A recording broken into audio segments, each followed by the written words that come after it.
RMC, Apolline Matin. Apolline de Malherbe. Il est 7h44 et vous êtes bien sur RMC et RMC Story. Les agriculteurs vont-ils se mobiliser une nouvelle fois ? La question se pose après le détricotage en commission de l'Assemblée nationale du texte qui avait pourtant été imaginé après la crise agricole de l'an dernier. Bonjour Arnaud Rousseau, vous êtes le président de la FNSEA, le premier syndicat agricole. La proposition de loi censée, je cite, lever les contraintes du métier d'agriculteur a été en partie retoquée par les députés en commission développement durable. Quelle position vous adoptez aujourd'hui ? Est-ce que vous estimez ou est-ce que vous redoutez que les promesses ne soient pas tenues ? D'abord, c'est un sentiment de trahison que nous avons parce que vous avez rappelé à juste titre que ces promesses nous avaient été faites. Et pour nous, des promesses, c'est fait pour être tenues.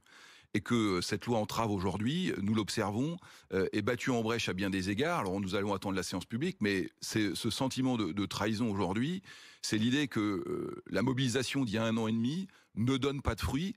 Et après cette loi d'orientation agricole qui était le cadre général, nous avons besoin d'actions concrètes dans nos fermes qui se voient sur la question de l'eau, sur la question des moyens de production. Et donc oui, nous allons nous mobiliser et je peux vous annoncer, Apolline de Malherbe, qu'à partir du 26 mai, nous appelons avec les jeunes agriculteurs à de nouvelles manifestations, à de nouvelles actions, parce que nous considérons aujourd'hui que après avoir manifesté, travaillé, subi tout ce qui se passe sur le plan politique, 4 premiers ministres en 1 an, les réponses et les promesses qui nous sont faites ne sont pas là. Et c'est intolérable pour nous. C'est la raison pour laquelle, de manière responsable, nous disons aux agriculteurs, on est arrivé au bout de ce qu'on peut faire. Et si à nouveau on ne se mobilise pas, alors la promesse qui nous a été faite ne sera pas tenue. Et pour nous, c'est inentendable. Vous nous annoncez donc ce matin, Arnaud Rousseau, le retour de la mobilisation agricole. Pourquoi ? Je vais prendre quand même le temps d'expliquer les 2 points qui ont donc été retoqués. Il y en a d'autres, mais les 2 points majeurs qui ont été retoqués en commission.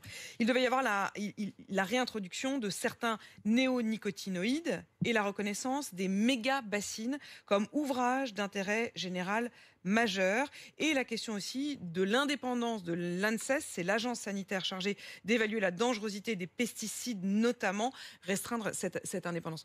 Comment est-ce que sur ces 2 points-là, vous pouvez combattre la commission et quels sont vos arguments ? D'abord, le premier sujet, c'est que nous, on est fiers de ce qu'on produit et on veut continuer à produire pour nourrir les Français. Vous savez, c'est la question de la souveraineté alimentaire. Je vous donne un exemple concret. La France, c'est le 4e pays au monde qui consomme des noisettes, notamment dans de la pâte à tartiner que vos auditeurs ce matin ont probablement sur leur table. On produit ces noisettes en France à hauteur de 12%. Tout le reste est importé, Apolline de Malherbe. Et dans ces importations, il y en a près de 70% qui viennent de Turquie, produits avec 15 matières actives, dont 4 sont interdites en France. Vous touchez là du doigt le fait que si on ne peut pas produire en France une alimentation parmi les plus durables au monde, je veux le redire, on est fiers de nourrir les Français, on est fiers de ce qu'on fait sur nos fermes. Mais on ne peut pas, pour ça, ne pas avoir les moyens de faire. C'est-à-dire que soit tout le monde applique les mêmes normes, soit on a les mêmes armes que nos concurrents, par exemple la noisette turque. C'est exactement ça. On ne peut pas empêcher nos agriculteurs d'utiliser ce que l'on importe d'autres. Oui, on ne veut pas une agriculture qu'on nous empêche de faire. Mais moi, je voudrais vous dire... Vous ne demandez même pas les 4 actifs, j'imagine. Mais non, on est soucieux de la santé des Français. On est même soucieux de leur fournir une alimentation de qualité. Qu'est-ce qui se passe ? Il se passe que sur ce fameux produit, l'acétamipride, tous nos partenaires européens l'ont. Ce produit, il est homologué en Europe. Un Allemand l'utilise, un Italien l'utilise, un Espagnol l'utilise. Et on nous explique qu'en France, c'est pas possible. Ce qui va se traduire par de la perte de production, des filières qui vont tomber. Je parle de la noisette, je pourrais vous parler de la pomme, je pourrais vous parler de la betterave. Et qu'on va importer plus. On est en train de perdre notre outil productif agricole en France. Ça n'est pas tolérable. On ne s'y résout pas. Vous savez, nous, nos fermes, on va pas les délocaliser. Donc notre combat, c'est ici et maintenant. On est soucieux de le faire. Sur l'acétamipride, encore un mot, c'est quelque chose qui est très encadré. Ce sera dérogatoire, ce sera que pour certaines productions dans un temps limité. Il faut qu'on soit raisonnable. Si on ne le fait pas, alors on importera plus d'ailleurs. Et vous savez, la ligne de fracture dans le texte à l'Assemblée dans quelques jours, ça sera entre ceux qui veulent défendre une production en France et ceux qui veulent laisser maintenant les importations prendre la main. Et pour nous, le choix est clair. Qu'est-ce qui a fait, Arnaud Rousseau, que le texte a changé Qu'est-ce qui a convaincu les députés en commission de supprimer ces articles? Écoutez, posez-leur la question. J'imagine que c'est encore des jeux politiciens qui nous échappent. Moi, j'ai entendu un de vos reportages ce matin avec un viticulteur qui s'est suicidé. Oui. C'est dramatique ce qui se passe dans l'agriculture française. Et moi, j'ai une pensée pour tous ces gens qui aujourd'hui se demandent comment ils font. Et quand ils voient ce spectacle, se demandent si les députés ont pris la pleine conscience des enjeux pour l'agriculture française. Et dans ce cadre, moi, je compte beaucoup sur les députés pour qu'en séance publique, d'abord, on rétablisse les équilibres, qu'on respecte les engagements et les promesses qui ont été faites, et puis qu'on donne concrètement aux agriculteurs la possibilité de faire. Vous parliez du stockage de l'eau.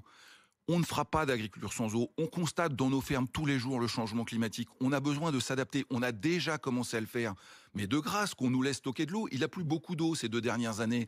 Et là, on observe, notamment dans le nord de la France, des débuts de sécheresse. Est-ce qu'intelligemment, on peut stocker de l'eau? Moi, je crois que ça a du sens et ça donne des perspectives. Est-ce que quand on veut produire des volailles, on peut nous autoriser à agrandir nos bâtiments, pas pour faire ce qu'on voit dans d'autres pays? On continue à avoir une agriculture familiale. Mais ne pas nous donner les moyens de nous projeter, c'est nous condamner. Et ça, encore une fois, pour nous, c'est inacceptable. Vous vous êtes fait avoir? Écoutez, c'est le sentiment majeur qui est aujourd'hui dans la tête des agriculteurs dans leurs fermes.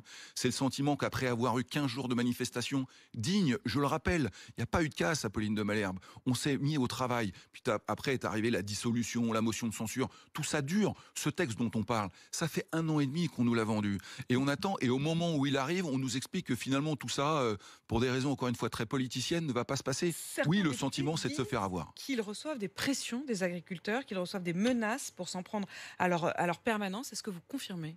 Non, d'abord, moi, je le redis, nous, on veut pas de dégradation ni de menace. C'est pas l'idée qu'on se fait d'un dialogue. Mais en revanche, moi, je dis à chaque député que des promesses nous ont été faites. Et je le dis notamment aux députés du bloc central, puisque c'est toujours eux qui sont aujourd'hui à la manœuvre au gouvernement, qu'on a besoin que les promesses soient tenues. Parce que sinon, si la parole de l'État ne vaut rien, alors plus rien ne tient. Et donc, moi, je le redis, nous ne voulons pas de menaces, mais chacun doit prendre ses responsabilités. Est-ce que le Mercosur pourrait être un nouvel espace pour finalement, bon gré mal gré, se dire qu'il y a du commerce possible avec l'étranger si le marché américain se ferme? Mais c'est le même ressort, Apolline de Malherbe. Nous, on veut continuer à commercer parce qu'on a besoin d'exporter nos vins, nos spiritueux. Ce qui se passe en ce moment à Cognac ou à Bordeaux est dramatique. Mais par ailleurs, on veut le faire dans des conditions de réciprocité. Et on n'acceptera jamais qu'on importe en France et en Europe des produits qui sont faits avec des matières actives qui nous sont interdites. Donc, vous voyez, on est cohérent. Donc le Mercosur, c'est non, et ce sera encore non pour l'agriculture. Importer de la volaille produite avec des hormones de croissance, ça n'est pas notre modèle. On ne le veut pas, c'est interdit en Europe. On va quand même pas apporter d'ailleurs ce qui nous est interdit. Je crois que c'est assez clair, c'est assez cohérent. Maintenant, on a besoin de continuer à convaincre. Et moi, je peux entendre qu'il y ait par ailleurs des intérêts offensifs dans d'autres secteurs de l'activité. Mais ne faisons pas de l'agriculture une variable d'ajustement qui sera systématiquement arbitrée, ou alors les Français, dans leurs assiettes dans 10 ans, n'ont plus rien de la production française, qui, encore une fois, est une des plus durables. Merci Arnaud Rousseau d'être venu répondre à mes questions ce matin. Président de la FNSEA, premier syndicat agricole. Et vous l'annoncez donc au micro d'Apolline Matin. Vous appelez à la mobilisation des agriculteurs à nouveau à partir du 26 mai. Il est 7h52 sur RMC.